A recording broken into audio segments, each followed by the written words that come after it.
שלום, כאן אופה גרתי ממכללת דרך הגוף.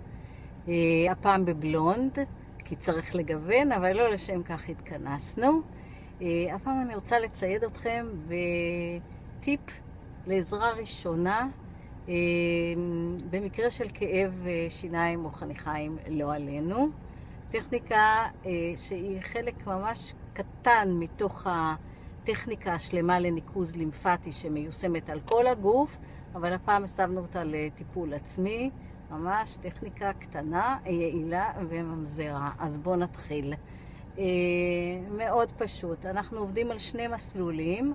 המסלול הזה, שהוא מצידי האף, מתחת לעצם הלחי עד האוזן ומנקזים החוצה, והמסלול הזה, שהוא בלסת התחתונה, בצורה של צוות אנחנו עובדים, מחליקים עד האוזן ומנקזים החוצה. נתחיל עכשיו עם הפרטים. אנחנו מתחילים בהחלקה, אוקיי? אנחנו מכינים בעצם את המסלול לעבודה אחר כך של הנעילות. מתחילים בהחלקה, אצבע אחת, שתי אצבעות, איזה שנוח לכם. החלקה חזקה ורציפה, לא מזיזים את לא מרימים את האצבעות מהמסלול. מחליקים חזק, חזק, חזק, חזק, עד לפני האוזן, כאן בעדינות 3 סיבובים עדינים לפני האוזן, מחליקים אחרי האוזן 3 סיבובים עדינים, ואז מחליקים על העורף 3 סיבובים עדינים במפגש עם שרירי הטרפז והחוצה. עושים את זה 3 פעמים, ואז אנחנו מוכנים לעבודה של הנעילות, עם איזה אצבע שנוח לכם. אנחנו כל נקודה ננעלים 3 פעמים, ויש לנו פה 4 נקודות על המסלול הזה, ואז מנקזים החוצה את הלימפה. 1, 2, 3. נקודה הבאה. 1, 2, 3. נקודה שלישית. 1, 2, 3. נקודה רביעית. 1, 2, 3. בעדינות עד לפני האוזן, 3 סיבובים עדינים. לפני האוזן, מחליקים אחרי האוזן 3 סיבובים עדינים. על העורף מחליקים בעדינות 3 סיבובים עדינים והחוצה.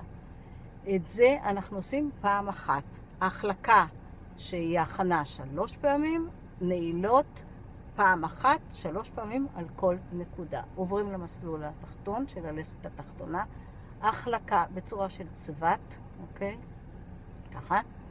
החלקה חזקה עד לפני האוזן ואת הניקוז החוצה 3 פעמים עיסוי עדין, מחליקים עד אחרי האוזן 3 פעמים עיסוי עדין, מחליקים על העורף 3 פעמים עיסוי עדין והחוצה. את זה אנחנו עושים 3 פעמים, ואז עבודת הנעילות אנחנו בצורה של צוות ננעלים 3 פעמים על כל נקודה, 4 נקודות על כל צד של הלסת. 1, 2, 3.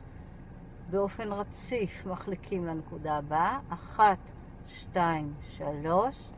באופן רציף לנקודה הבאה. 1, 2, 3. באופן רציף לנקודה הבאה. 1, 2, 3. 4 נקודות. מחליקים עד לפני האוזן.